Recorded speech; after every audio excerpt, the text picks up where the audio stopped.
All right, here we go. Just as Celtic fans are catching their breath after Monday's updates, we're right back into it. Eyes now fully set on what promises to be a hectic and defining stretch in the season. And it all kicks off with the upcoming derby clash against Partick Thistle this weekend. But before diving into football matters, it's only right to begin with something a little more important than the game itself. Yuan's message after Monday's video deserves its moment. A heartfelt thank you came from him for the overwhelming support on his fundraiser for medical aid in Palestine. Over £200 raised since Monday alone. That's not just generosity, that's solidarity. It's moments like this that remind you what kind of community surrounds Celtic. Fans who don't just care about the pitch, but about the people. And with Yuan gearing up to run the half marathon at the Great Scottish Run, it's just another example of using football as a platform for something bigger. Respect to every single person who donated. Absolute legends. Now, shifting gears. This is your last taste of a free midweek for quite a while, unless you're counting international breaks. And let's be honest, most of us don't. Celtic are about to enter a relentless schedule that's going to test depth, mentality, and consistency. It all starts with Partick away, and from there it's a non-stop ride through to mid-December, possibly even all the way to a League Cup final. We're talking Europa League nights, domestic battles, and basically a game every 3 or 4 days until the festive period. And as any Celtic fan knows, December doesn't slow down. If anything, it speeds up. Looking at the calendar, it's clear Brendan Rodgers and his squad will need everyone on board. Rotation won't be optional, it'll be essential. This is where the full squad earns its wages. We've got Serbian opposition in the Europa League next week, and then it's right back into domestic action. From there, the pattern repeats. Weekend, midweek, weekend, on and on. It's a marathon, not a sprint, and Celtic better be ready to run. What's interesting is that, while some supporters might look at the European fixtures this season and feel they lack that Champions League glamour, the reality's a bit different. Clubs like Roma and Ferencváros are still elite-level opposition.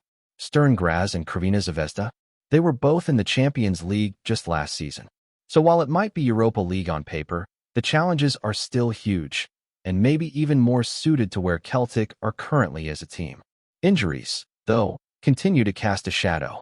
We've got updates coming out of Lennox Town, and it's not exactly the clean bill of health we'd all hoped for. In the latest training session, on what looked like a very soggy day, there were 4 noticeable absentees: Hoda, Anthony Ralston, Austin Trusty, and Alistair Johnston. Each of them with a different timeline, each of them with a different concern. Starting with Hoda, the last we heard was that he's targeting a return around the turn of the year. That puts him just over halfway through what's been a long and tough recovery. It's the kind of injury that leaves lingering doubts, not just about the timeline, but about how close he can get to his old level. There's hope, sure. He's young, he's motivated, and from what we've heard, he's making solid progress. But still, the real challenge starts when he's back on the pitch. No one's expecting miracles, but if we can get even 80% of the Hoda we knew in the second half of the season, that's a massive boost. Anthony Ralston, currently in a protective boot. That was confirmed by Rodgers recently, and it doesn't look like he'll be involved this weekend or for the midweek European tie either. That opens the door for Kobe Donovan, who might get a proper run in the team now. A huge opportunity for the lad, and with the fixture list we've just talked about, there'll be plenty of minutes up for grabs. Then there's Austin Trusty, plantar fasciitis. And if you've had it, or even heard of it, you'll know it's no joke. The pain is real, and it's the kind of injury that's tricky to manage, let alone rush back from. He's already been out for about a month, and there's no clear return date in sight. That one feels like a long-term absence unless there's a surprise recovery. And finally, Alistair Johnston. Now here's a more nuanced update. He was on a Canadian podcast recently and gave a bit of insight into where he's at physically and mentally. It was a hamstring tear, suffered in the first leg against Kairat. Johnston admitted he'd never torn a muscle before, so this whole thing is uncharted territory for him. That in itself makes the recovery process more cautious. But the positive? No surgery. And from what he said, he's ahead of schedule. He's even at the stage where he feels like he could start training again, but obviously the medical team is keeping a close eye. You don't want to gamble with a hamstring, especially not in a season like this. He's probably still got another month or so to go, but the signs are encouraging. Back to the training session, apart from the absentees, the mood looked positive. The tempo was good. All the main attacking players were present and seemed sharp. Tinky looked electric, scoring goals and causing problems. Even some of the lesser-seen faces like Johnny Kinney, Shunsuke Yamashita, and young Jamie Simpson were involved. That's what you want to see at this point. Depth being tested, younger players stepping in, and competition for places ramping up. A name that stood out again was Kelechi Iheanacho. Loads of smiling from him in training, and it feels like he's building a strong bond with Brendan Rodgers. That's massive. Given the tough spell he's had over the last year or two, that relationship might be exactly what he needs. Let's not forget, this is a player with a serious pedigree. He's had moments at the top level, won trophies, scored in big games. He's not even 30 yet.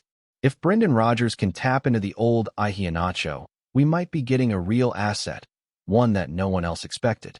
In fact, Rodgers himself revealed in a recent interview that he played a key role in letting Iheanacho take that penalty late on at Rugby Park.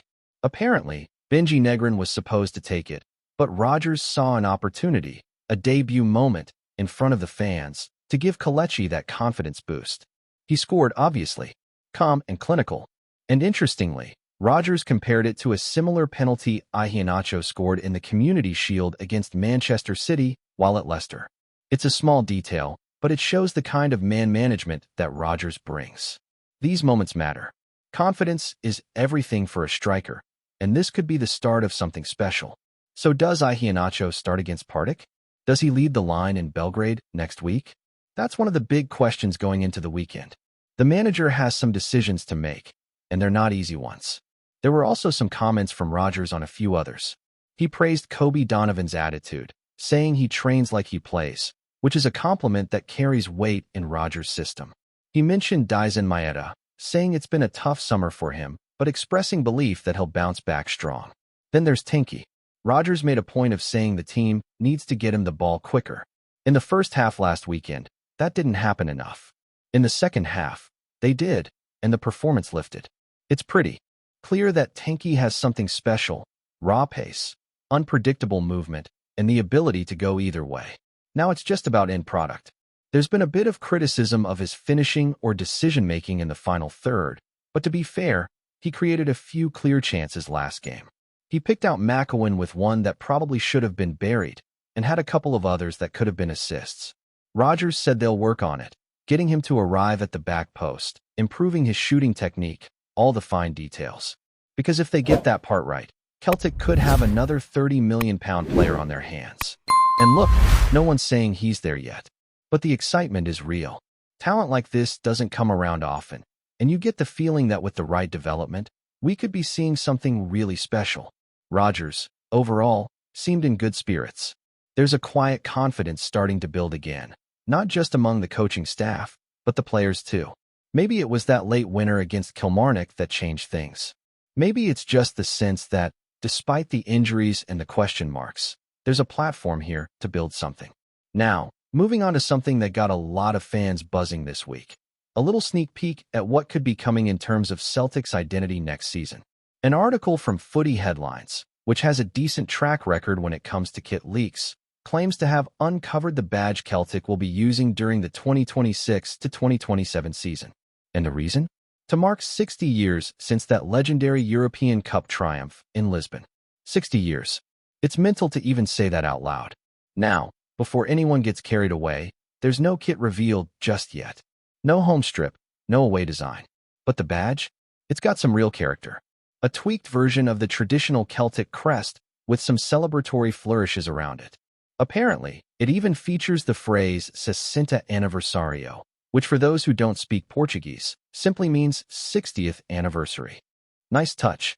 You've got to love that the club's looking ahead and planning something that honors its greatest ever achievement.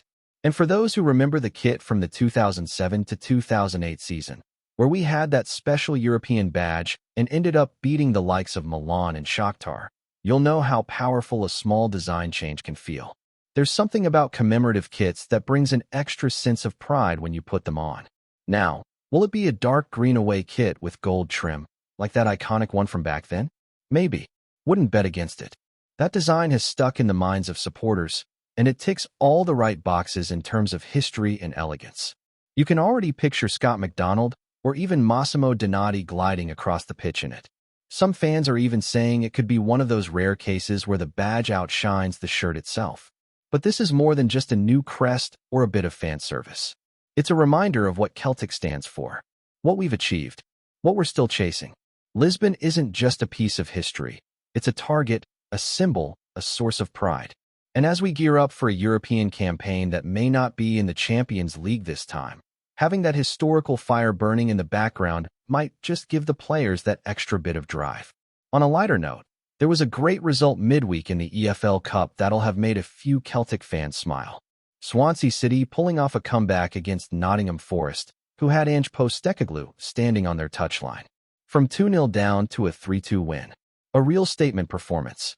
Not that we're taking pleasure in anyone else's defeat, but when it's the man who used to sit in our dugout, you can't help but pay attention. Adam and Darren O'D, well done to them for masterminding that one. Shows you how unpredictable football can be. 1 minute you're the darling of Glasgow. Next minute you're on the wrong end of a cup upset in England. Back to matters closer to home. And this weekend's derby at Firhill has suddenly taken on more importance than just a regular cup fixture.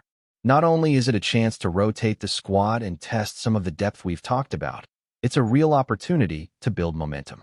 This Partick side, while not top tier on paper, will come into the match with the sort of hunger and underdog fire that always seems to raise the occasion.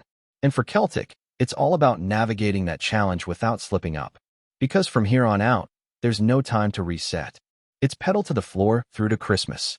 And this match could give us some big clues about how Rodgers plans to handle the fixture chaos. Does he rest Maeda and give someone like Kenny or Wisher a proper start? Does Iheanacho get another go from the off? Could Donovan start again and really stake a claim for regular minutes? And let's not forget about Sebastian Tenke. He's electric when given the ball in the right spaces. It would be no surprise to see him get a full 90 and be told, "Go and show us what you've got." The thing about cup games like this is they're not just about progression. They're about unlocking players, building chemistry, sparking belief. And you get the sense that Rodgers is very aware of that. In his recent interview on Celtic TV, he didn't just give polite responses or the usual one game at a time stuff. There was real intent, real insight, talking about working closely with the players, identifying small things that could make a big difference, like positioning at the back post, getting the right timing on runs, and refining decision-making in the final third. It's not just about tactics anymore. It's about development, marginal gains. Take Tinky again. The club clearly sees him as more than just a winger. They're trying to turn him into a complete attacking threat, one who can add double-digit goals and assists. And if he gets there, even halfway there this season, he could become the kind of player that changes the level of the team. We've seen it before. You invest time and belief in a young talent, and suddenly they're the heartbeat of your side, the one opponents plan for. Celtic haven't had that kind of unpredictable winger since maybe Hoda in his prime, or even Sinclair in that invincible season. Before we proceed, subscribe to our channel and enable notifications to receive all exclusive news about Celtic FC. Don't miss any details about your favorite team. It's extremely important for Celtic FC fans. There is a growing murmur around Glasgow that Celtic may be preparing one of the boldest moves of recent years, with whispers suggesting Scott McTOMINAY could be on his way north to pull on the famous green and white. The Manchester United midfielder, known for his combative style and unrelenting work ethic, has long been admired in Scotland, but the idea of him anchoring Celtic's midfield has suddenly become more than just pub chatter. Supporters have been quick to imagine the impact of such a signing.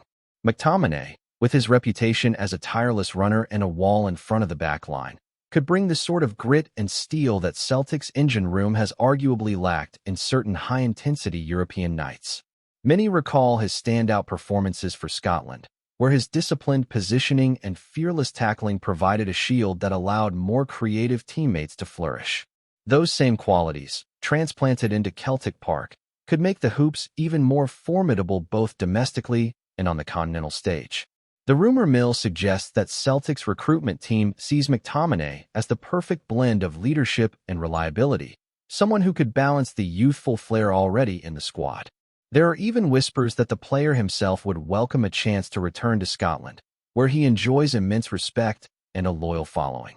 While no concrete offers have been made public, the speculation has stirred excitement, with fans debating whether such a move could be financially realistic or merely a romantic notion fueled by late-night conversations and the eternal optimism of the terraces.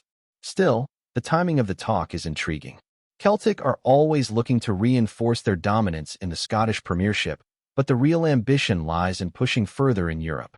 A figure like McTOMINAY, who has proven himself in the furnace of Old Trafford and on the international stage, could be precisely the kind of reinforcement that shifts the balance.